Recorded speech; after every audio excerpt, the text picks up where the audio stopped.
Hey, this is Rick Kasalj, injury specialist from exercisesforinjuries.com. In today's video, I wanted to talk about forward head posture and pressing, and how forward head posture can affect your pressing movements and your pressing exercises. Now, this ends up relating to pressing movements, pressing exercises. Examples end up being like push press or like a push jerk. Now, number one, how forward head posture can affect your pressing is you can end up smashing your chin or smashing your teeth. So if you end up having too much of a forward head posture, when you press up, you can end up hitting your chin. And if you've ever done that, it's not very much fun.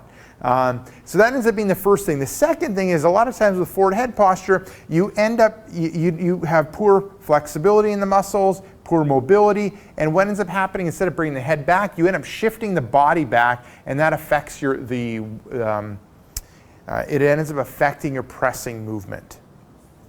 So the third one ends up being, with that head forward posture, a lot of times it ends up being a sign that you end up having mid-back tightness, which ends up needing to be addressed for your forward head posture, but also for your shoulder joint. So if you have poor mid-back tightness, in order to compensate from the movement that you've lost, you end up using your neck and you end up using your shoulder in order to do that. Now, also with that forward head posture, it ends up creating a weak spot in your spine. So your spine has a nice curve in the neck when it comes to going forward, nice curve going back in the mid-back, a nice curve in the low back going forward.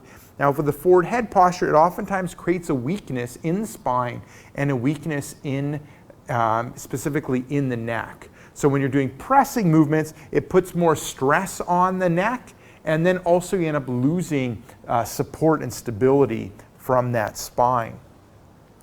Now, lastly, we end up looking at the stress on the shoulder. So it ends up being two things. With that forward head posture, a lot of times the shoulders will come forward, and that decreases the space in the shoulder, affecting the shoulder, specifically the rotator cuff, and how well you're able to press and the range of motion in your shoulder. And then also with the forward head posture, so you don't smash your face with a bar, you end up pressing more forward, so that ends up bringing the weight forward, and that ends up leading to more stress on the shoulder joint. Perfect. So there you go. So there you go. That ends up being 5 reasons that you kind of need to look at your head position when it comes to the pressing movement, and having that forward head posture, how it could end up affecting your pressing movements when it comes to how well you end up performing, when it comes to irritating an old injury or leading to an injury. So there you go. This is Rick Kasalj from exercisesforinjuries.com. Now, if you're looking for some tips and tricks on what to do about forward head posture, what I recommend for you to do is click right here. I have a brand new report called 5 Tricks to Fight Forward Head Posture. Just click right here and enter in your email. Now, if you're watching this on a mobile device or a tablet, just head down below in the description and click the first link, which will end up being exercisesforinjuries.com/heads. Let me know where to send that report, and I'll send you that report right away. Now, if you got benefit from this video, make sure to hit like. If you have a question or comment for me, leave it down below in the comment section. And lastly, before you go, hit subscribe in order to get future pain relieving videos.